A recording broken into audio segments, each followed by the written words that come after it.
This is the top 3 stories of the day on KSLSports.com. On 97.5, the KSL Sports Zone. Jake and Ben want to remind you to nominate the U Sports volunteer you know for the Hercules Hero of the Week. Submit your nomination at KSLSports.com/contests. Then listen every Thursday afternoon to JJ and Alex for the winner. Help us celebrate the efforts of those volunteers making an impact with the Hercules Hero of the Week, sponsored by Hercules First Federal Credit Union and Beehive Meals. Time for the top 3 stories of the day. KSLSports.com, brought to you by J. Brooks Jewelers. Cherish your love with J. Brooks Jewelers. Explore their expertly crafted engagement rings made from the finest materials. All right, Christian, where are we starting today? Number 1, LeBron has ruined everything, and Jake can't wait to tell us all about it. Well, okay, I was never going to watch the All-Star game. I'm way beyond caring about the All-Star game. But you pull out an hour before the game. Come on. Yeah. LeBron doesn't even play, but he's there all weekend. Like, give it 5 minutes. Tip your cap. I mean, what message does it send? That's what it bugs me. I had an interesting experience on Sunday night. I was at the in-laws for dinner, and my fiance has, a bunch of nieces and nephews, but the 3 younger boys are huge basketball fans. They're like 7, 8, 9, 10. They're right in their range. They're all about basketball right now. So it was interesting to experience where they were excited to watch the game. The only thing they talked about was LeBron not being there. Because, of course, that's one of the guys. It's one of the faces. One of them really knows some of the players. It's kind of cute. But, they know LeBron. Everybody knows LeBron. He is still the face of the NBA. It's crazy. He's 40. He's still the face of the NBA. But, yeah, that's an honor. And I know your foot hurts. I know your ankle hurts. These games aren't that competitive. Go run up and down the court 3 or 4 times. Throw on the uniform. Yeah, right. Take a couple of shots. Do one dunk. Take yourself out and just say, hey, guys, I'm hurt. I do need the rest. My ankle, my foot, whatever it is not operating the way I need it to at 40. But this basketball has given me everything in my life. Everything. I'm a billionaire. I'm going to be one of the most famous people on the planet for the rest of my life. I'm going to be one of the ambassadors to the league. And I can put on my jersey for 3 runs up the court. I would actually be fine if he said, I'm not going. Don't go. He took up a roster spot.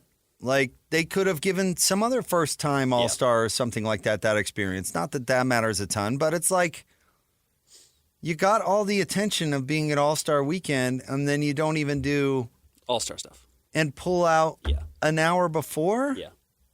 It's just an example of, honestly, it just personifies to me what I do think is a problem in the NBA. I do, and I've been talking about it for a long time, that when we overemphasize something that matters, when we overemphasize titles or even playoffs, then everything else ceases to matter.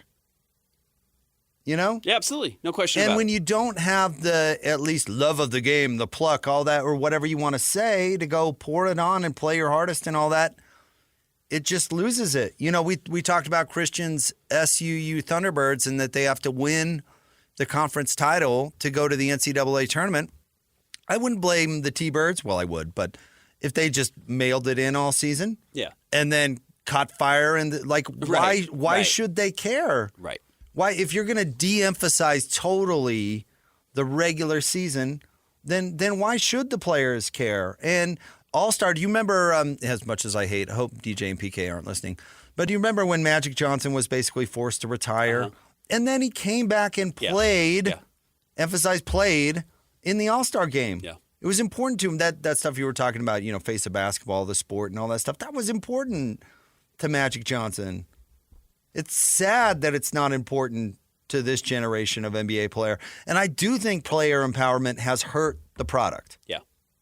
It has. It's hurt it. And the All-Star game is just the best example. And I think LeBron does carry a lot of the weight. And I'm a LeBron fan. I'm unabashedly a LeBron fan. I think he's mostly been really good for the NBA. He's kept his nose clean forever, which is great. Some of this stuff, and it goes back to even not doing the dunk contest, brought a certain level of entitlement that is the reason why you have guys like Andre Jackson, who nobody's ever heard of, competing in the dunk contest, and Mac McClung versus Zion, Ja Morant, the best dunkers in the world. He made it a now. thing not to do it. To not do it, right. Now it's a little uncool to do it. It's a little weird of like, what are you trying to prove doing the dunk contest, which in the past it had been a rite of passage. Michael greats did did it, it. Dominique did it, Clyde did it, Vince did it. I mean, even going up Kobe later, did it. Sean Kemp did it. Yeah, right. All these all-NBA players. It was an opportunity. Larry Johnson. Yeah, I mean, it was an honor and an opportunity, even if you don't go out there and perform well. So I'm with you. That aspect of LeBron's legacy is certainly not the bright spot.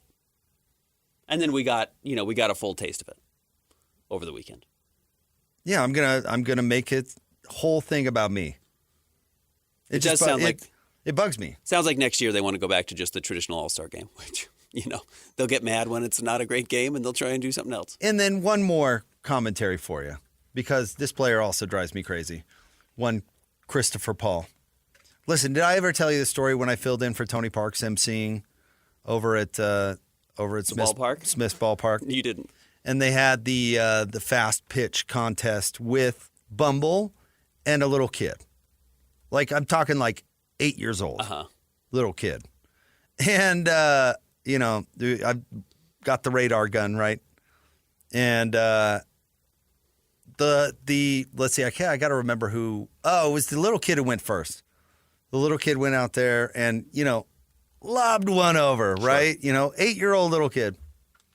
And then Bumble steps up to the plate and just humped one in there like he was trying out for the Mets. I mean, just snap, like into the glove. Like, I thought he was going to throw it backwards or something. Sure. And said, what would you have done, Ben? If I were in your spot? Yeah.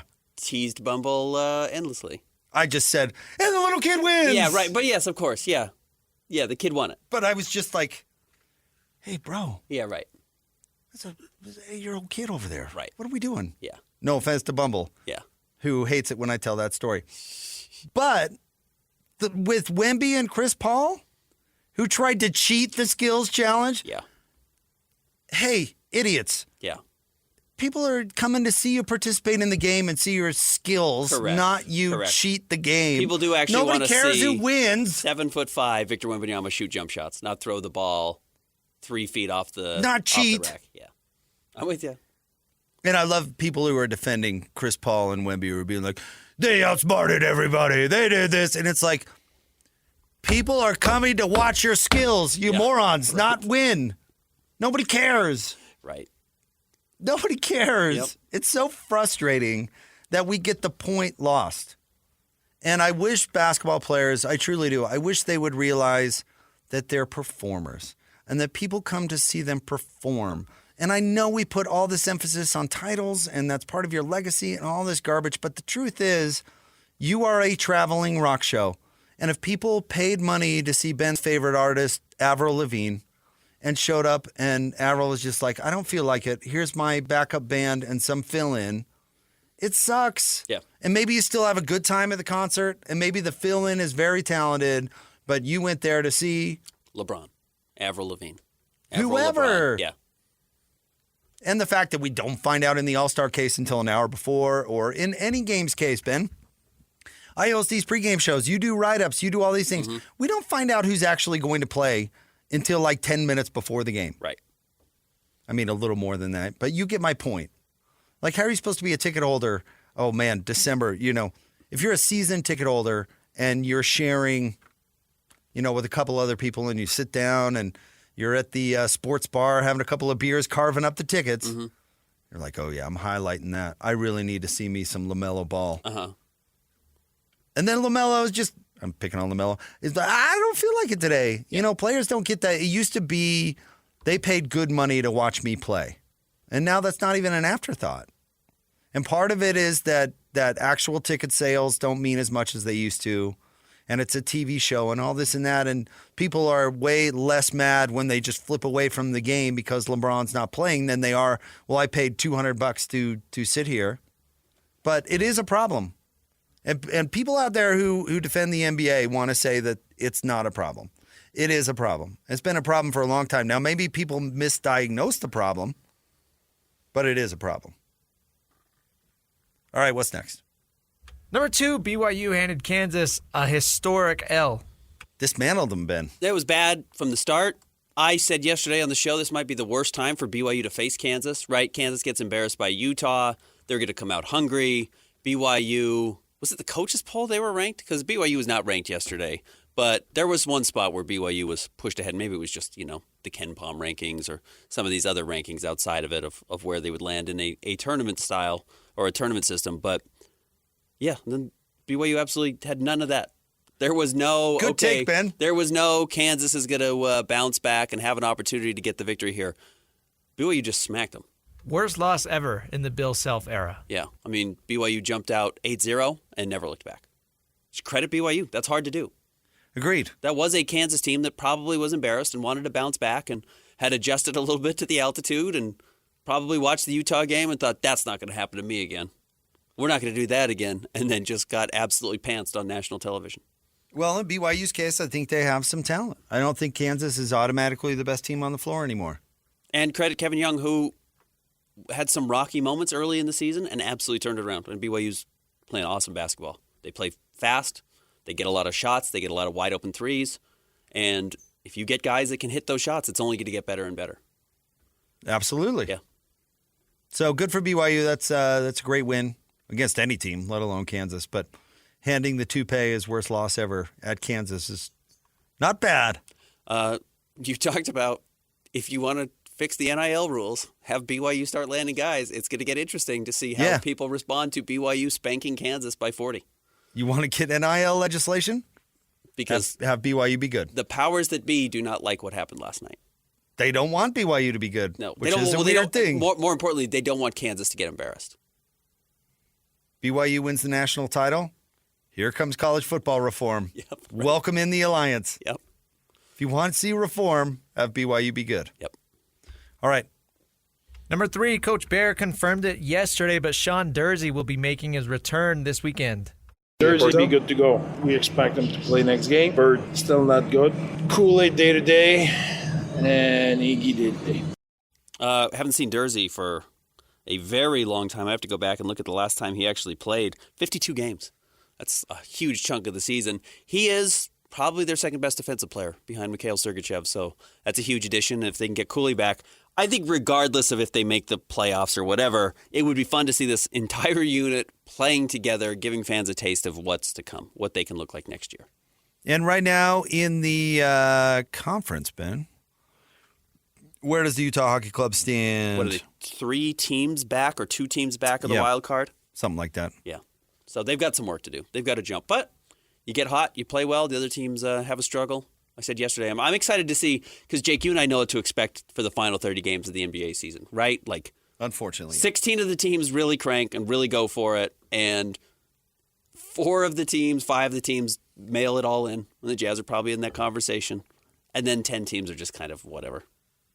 But I'm curious to see how it looks in the NHL. Like, now that the playoff chase starts, what type of hockey do we see? Is it different? Is it more intense? Because basketball, actually, the games get better. Most of the games get better. Hey, getting back a stud defenseman can't hurt. Yep, excited to see it. All right, stay tuned. We'll talk to Nick Olczyk more about that coming up top of the 11 o'clock hour. It's Jake and Ben, 97.5, the KSL Sports Zone. Accessing. This is Hans Olsen and Scotty G.